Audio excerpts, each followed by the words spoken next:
Olá, o meu nome é Lorena. Estamos começando o nosso discipulado. Esse é o vídeo 1 e nós vamos começar no bem básico. Talvez você já tenha ouvido muito a palavra de Deus, talvez você já tenha ouvido pregações, explicações e você tenha muito conhecimento acumulado. Mas é importante que a gente tenha certeza de que a nossa fundação seja sólida. Quando a gente vai construir uma casa ou um prédio, primeiro precisa se colocar a fundação, e essa fundação precisa ser muito forte porque é o que vai segurar essa casa e esse prédio. E assim funciona a palavra de Deus e a nossa caminhada com Jesus. Então, esse vídeo de hoje estará baseado na leitura do livro de Lucas, capítulo 1. Vai ser dos versículos 1 a 38. Eu estou recomendando para você que você leia o livro de Lucas, capítulo 1, do versículo 1 ao versículo 38. Você não precisa ler tudo de uma vez só, você pode ler uma parte, outra parte, e eu vou estar então acentuando algumas coisas dessa passagem no dia de hoje e também já trazendo conhecimentos para que a nossa, como eu falei, a nossa fundação esteja sendo solidificada. E outros talvez não tenham nunca ouvido a palavra, por isso precisa ser bem básico, tá? Então, novamente, estaremos no livro de Lucas. Primeiro eu quero explicar sobre os livros de Mateus, Marcos, Lucas e João. Esses 4 livros são considerados e chamados os Evangelhos de Jesus. Eles contam a história de Jesus e cada uma das pessoas que escreveu, esses diferentes autores, contam a partir das suas experiências e daquilo que ouviram. Então, nós estamos no Evangelho de Lucas.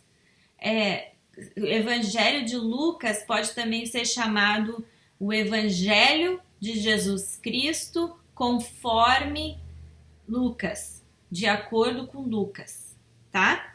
A versão da Bíblia é importante porque existem diferentes versões. Então, quando você vai ler a Bíblia e quando eu estiver lendo aqui, talvez, às vezes, a palavra esteja um pouquinho diferente. É porque existem diferentes versões da Bíblia conforme a maneira que foi traduzida, né? O Novo Testamento, que é de onde nós estaremos começando a ler, ele foi escrito, na sua maioria, no idioma grego. E então nós precisamos saber que as pessoas elas traduzem coisas, interpretam diferentemente de uma língua para outra, amém? E a versão que eu estarei usando é a Nova Versão Internacional. Então ela é diferente, essa versão, do que a Bíblia mais comum usada no Brasil, que é a Almeida, né? A João Ferreira de Almeida. Mas é ainda assim a palavra de Deus, e se nós formos considerar, existem algumas palavrinhas um pouquinho diferentes, mas o contexto e o que está querendo dizer geralmente é muito parecido, tá bom? A primeira coisa que eu quero ler aqui é o conceito de evangelho, o significado de evangelho.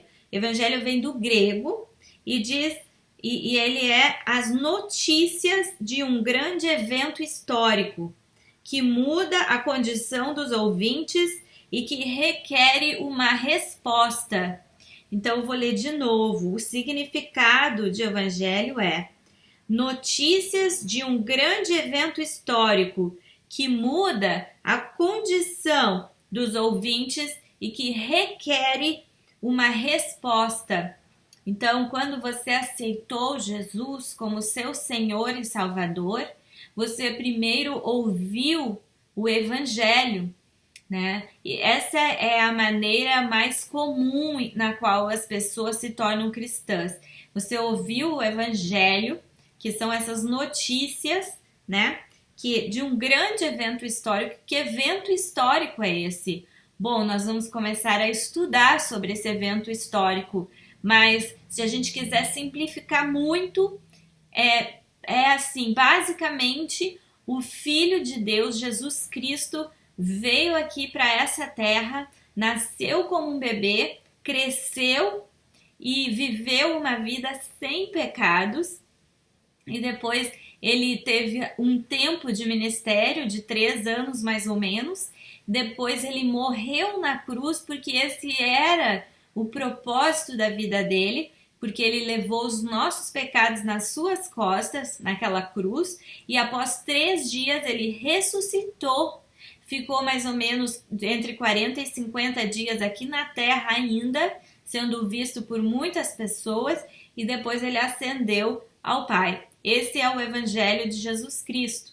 E quando a gente crê nisso, então a gente se torna cristãos, tá? Então agora eu vou ler 2 passagens. A primeira passagem está no livro de Lucas, o Evangelho de Jesus Cristo segundo Lucas, capítulo 1, versículos 11 a 17, que diz assim: Então um anjo do Senhor apareceu a Zacarias, à direita do altar do incenso.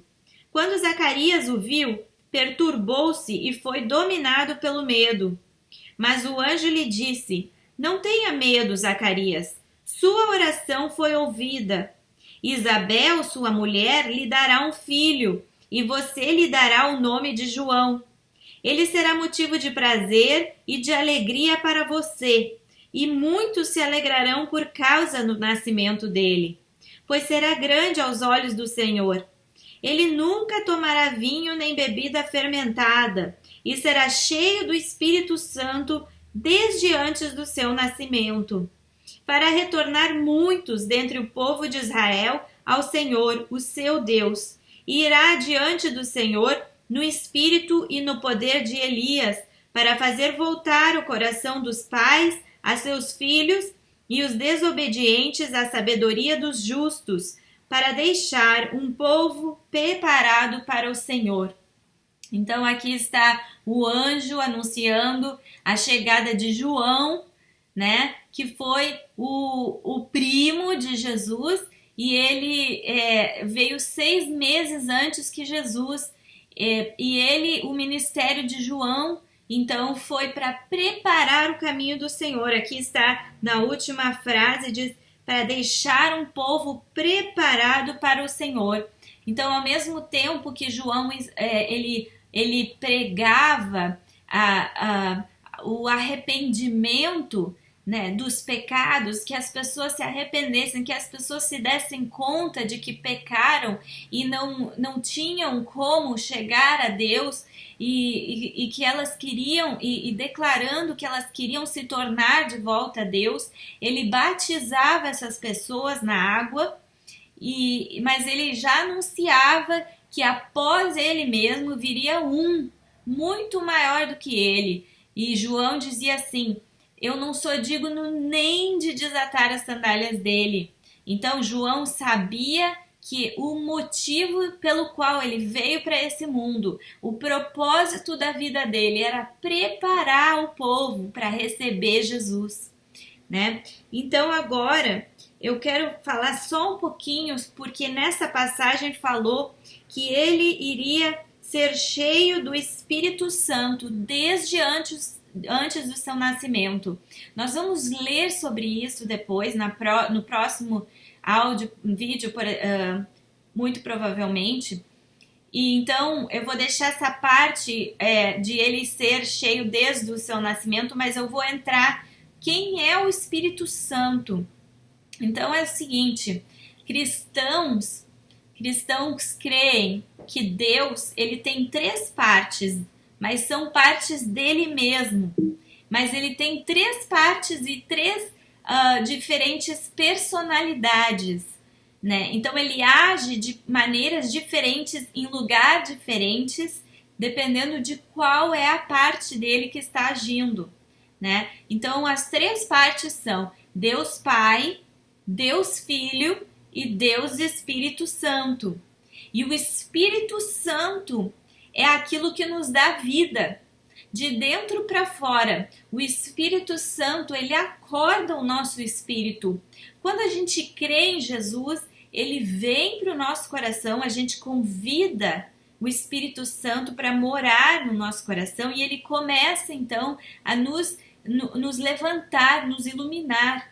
E o Espírito Santo estava então desde o nascimento de João, que isso é uma coisa bem rara, né? Na verdade, essa questão do Espírito Santo, isso foi um propósito na vida de João, mas nós hoje cremos que precisamos ter a nossa...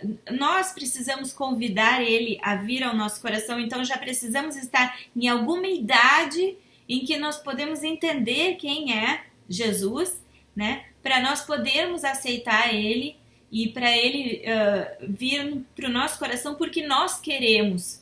O Espírito Santo, ele é muito gentil, ele não força ninguém a nada, ele não demanda nada das pessoas e ele vem, mas quando a gente quer, ele vem.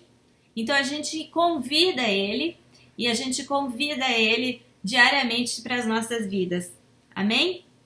Agora eu vou então ler de Lucas de novo, capítulo 1, versículos 28 a 33, tá? Que diz assim: o anjo, aproximando-se dela, disse: alegre-se, agraciada, o Senhor está com você. Maria ficou perturbada com essas palavras, pensando no que poderia significar essa saudação. Mas o anjo lhe disse: não tenha medo, Maria, você foi agraciada por Deus.